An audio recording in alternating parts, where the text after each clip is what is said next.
My name is Dwight Hutchison, and I'm the author of several books and articles about the Star of Bethlehem.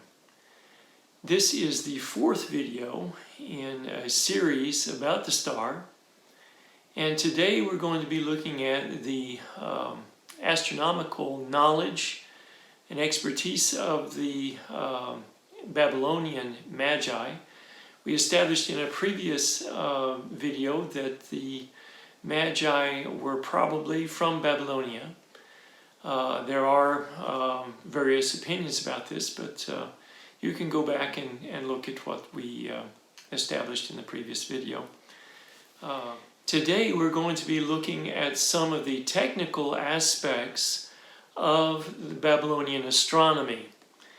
And I mentioned in a previous video that the star can actually be identified through technical things that were linked with symbolic events in the heavens in Babylonian astronomy. And so in order to really understand the star well, one needs to understand a little bit about their techniques. And we're not going to explore this in huge detail, but we will look at some technical details of their astronomy.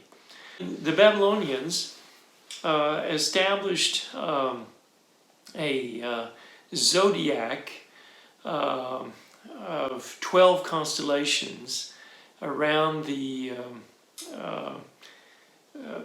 path of the sun and the moon, we often speak of those constellations today: Cancer, Leo, Virgo, people talk about horoscopes and things like that. Now, I'm not at all interested in horoscopes, and I don't think that the Star of Bethlehem has anything to do with astrology as such.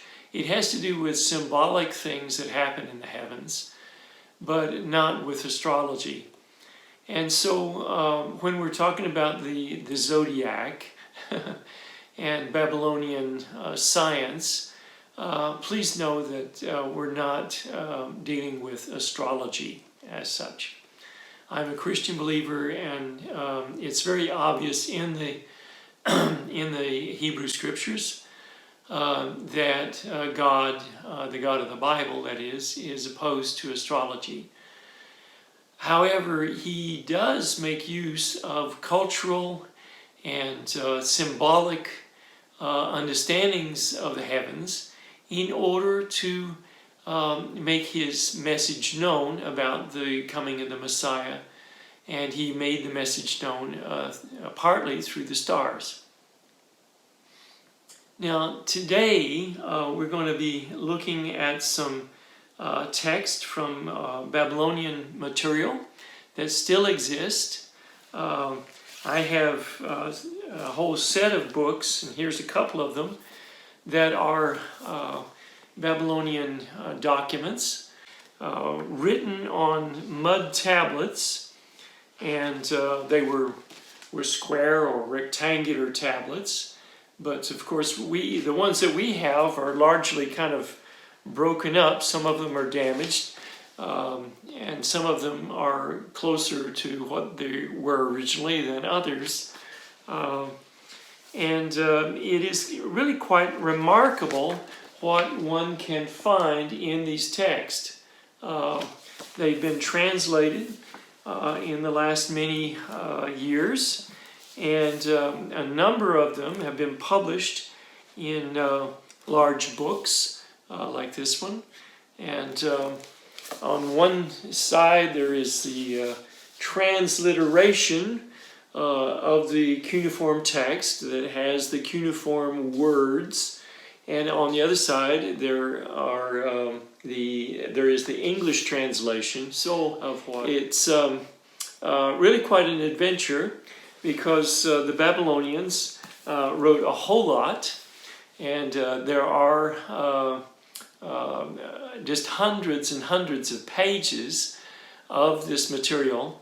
In fact, it was one of the biggest surprises that I had to in exploring things concerning the Star of Bethlehem, to understand that these people had left such significant records, and also that the records are quite detailed.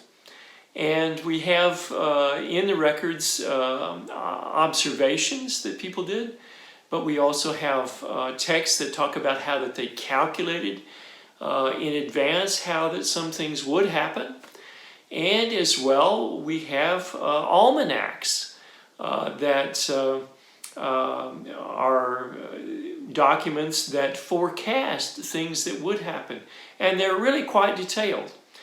Today, I went to our local news shop where that they have the newspapers and magazines, and I picked up this year's Ciel et Espace. I'm here in France, and this is an almanac for this coming year.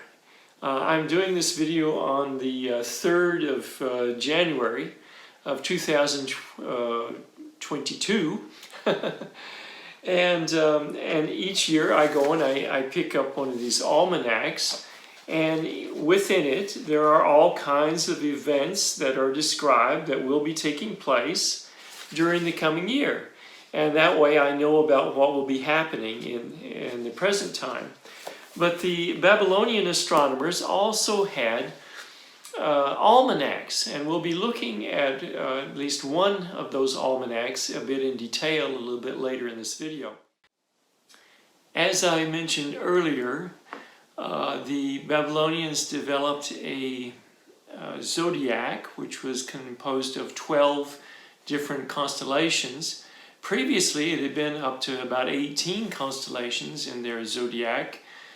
And but the zodiac was kind of scientifically devised because each one of the constellations in the Babylonian zodiac was about 30 degrees, and so that facilitated making calculations of all sorts, and using that zodiac, they also developed about the same time a specific calendar. Well, actually the calendar had gone back centuries earlier, but it was perfected from about 600 to 400 BC. And in 400 BC it was basically set, and it was perfected. And that was based on a 19-year cycle that added in 7 months to the this lunisolar calendar during the 19 years, and that kept the calendar in line with the seasons. The Jewish calendar that was used in biblical times was similar, and in fact the Jewish calendar that we have at this present time was largely based on the Babylonian calendar. So it's interesting to think about how precise all of this is, because you can take a Babylonian lunar calendar and use it in our days, and things are placed where that they should be placed, etc., etc. Using the calendar, they were able to also predict things concerning the planets, because each planet has a cycle, and the Babylonian Magi were able to predict each year in the Almanac the position of the planets, and we'll see that in these coming moments. Each planet has a cycle which is a bit different. Venus has an 8-year cycle that repeats itself, and if you go out and you look at Venus this evening or tomorrow morning, whenever the planet is visible, it will again be at the same place, more or less exactly 8 years from now. And then if you go and look at Jupiter, it will be by and large in the same place in almost 12 years from now. Similar things for Saturn. Saturn, it has a 29-year cycle, and Mars has a cycle as well. So all of these things were known to the Babylonians, even Mercury, which kind of jumps around. It's interesting that the Babylonian name, or one of the Babylonian names for Mercury, is the jumpy one, because it jumps around, and it disappears quite often into the solar glare. And they were completely aware of that, and they were able to predict it quite accurately with all their statistics and their observations over the decades and centuries. They were able to predict exactly when that the planet would be visible and when it wouldn't be visible, which is really quite a feat because, as I said, Mercury jumps around a whole lot. So it moves quite quickly, and then it appears and disappears. Going back to the Almanac, we're going to look at the Almanac from the Seleucid Era, year 150. If you look at the Almanac, in the very first month, the planet Mars disappears. But then it disappears into the solar glare, that is, like it would regularly do. And if you look further along, in the second month, the wise men indicate where that the planet would be during that time, when it crosses into another constellation, another constellation in the zodiac. And then they calculate the next month after that, and then finally, in the fifth month, because Mars is invisible for quite a long time, in the fifth month, Mars becomes visible again. But it is mentioned the day before that the planet enters into the constellation Leo. And then the day following, they indicate that it would become visible. And so they've been calculating all these things that are happening in the solar glare. And that will become important later on as we're looking at things concerning the star. Also in the fifth month, there in this same almanac, there is a solar eclipse that is indicated. And that they would not be able to see, but they were able to calculate it. And they knew it was going to be happening, and it would be visible somewhere on the earth. And so this type of thing goes way beyond anything that most of us would have dreamed about when we were in Sunday school class, or when we heard a sermon about the wise men and the star, or when we saw a Christmas play. These things go way, way beyond that kind of experience that we've had. And, you know, the typical way that people have been taught to think about this, and I've mentioned this in other videos, is just that the wise men were involved in a type of mysticism, and then they were following this star across deserts, etc., etc. And this type of ability shows us the men were not mystics. They were people that had their feet solidly planted on the ground, and they were able to calculate things that are wondrous.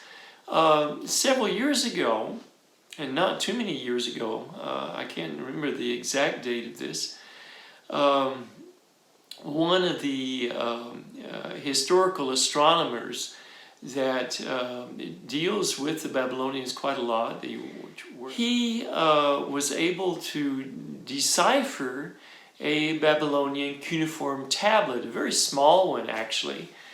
And in that, he was able to show that the Babylonians were able to calculate the position of Jupiter each day. But it was something that had not been done again for 1400 years. It was done later by some of the Oxford scholars in the 14th or 13th or 14th century.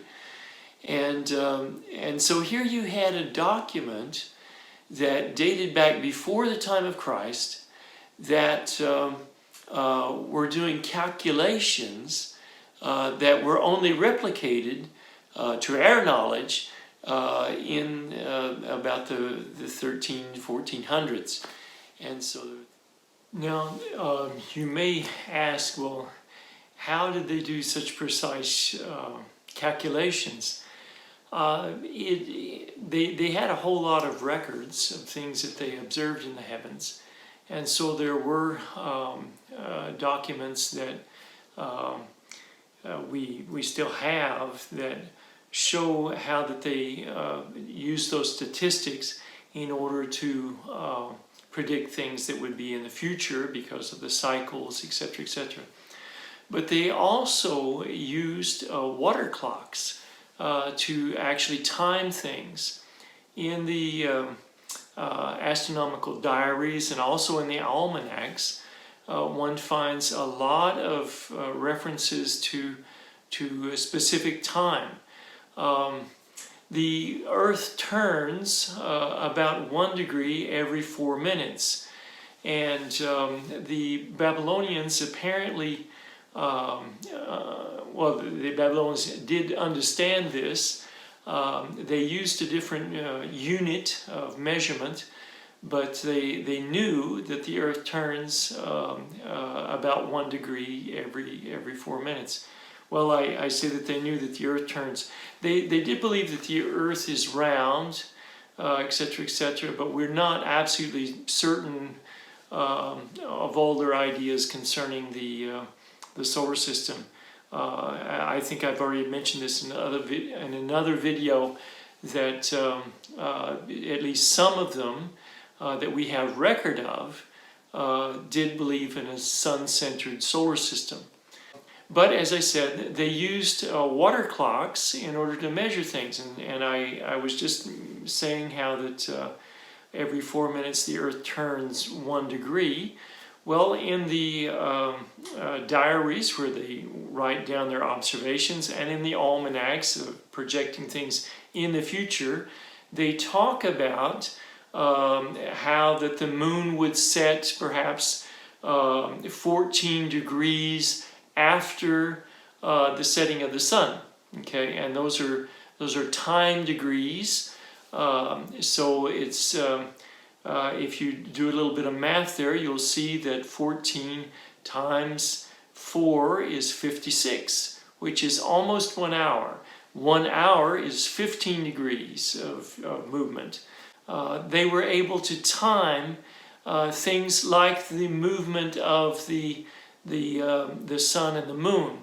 You know, at different points in the orbit of the Earth's orbit around the sun, the sun appears to move slower or faster because of various things about the orbit. And it's the same thing for the moon as it goes around the Earth. And the Babylonians were totally aware that at some points of the lunar orbit, or the lunar path through the heavens, that the moon moved faster. They wouldn't have known why, but they were completely aware that it moved faster at some points and slower at some points during its orbit, and during its path through the sky. That's how that they would have referred to it. The Babylonian documents talk about the path of the moon, so and the path of the sun through the sky.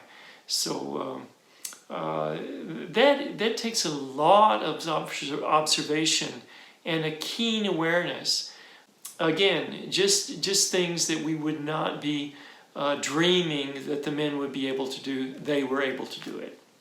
Now, as I mentioned previously, each planet has a cycle, and in this cycle, we can talk about maybe the planet Jupiter. In its cycle, the planet appears in the east very early in the morning, well before sunrise, and it only appears for a very short period of time. For 5 minutes or so, you can actually see it with your own eyes. And I've photographed this many times, and I'll put up on the video photographs of that. The planet Jupiter usually appears about 44 to 40 minutes before sunrise. And then as the light grows, then it will disappear. The planet continues to rise earlier each night, and so it's visible for a longer period of time. One can actually see over a period of months the star move through the background stars.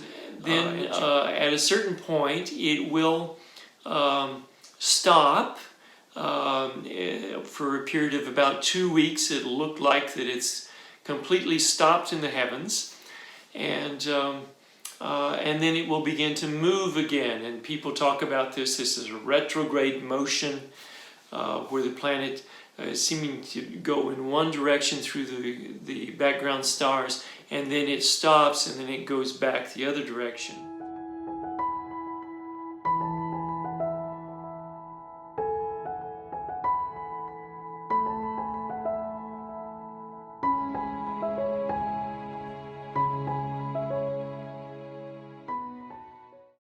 So you have these 5 major points. The first visibility, which is also called the heliacal rising of the planet. The first stationary point, which is 4 months after the heliacal rising, or the first visibility of the planet. Then 2 months after that is the evening rising of the planet. As the sun goes down, the planet will rise in the east just after sundown, a little bit after sundown. And then 2 months after that is a new stationary point in the evening sky. Then 4 months after the second stationary point is the evening setting of the planet with the sun, and it goes into the solar glare, and you can't see it for about a month, and just a little over a month usually. And so the planet Jupiter has a cycle of about 399 days, and during that time it will move in a constellation, or possibly pass into another constellation, but it will only go for about 30 degrees of the sky. And we'll be looking at this much more in detail in the coming videos.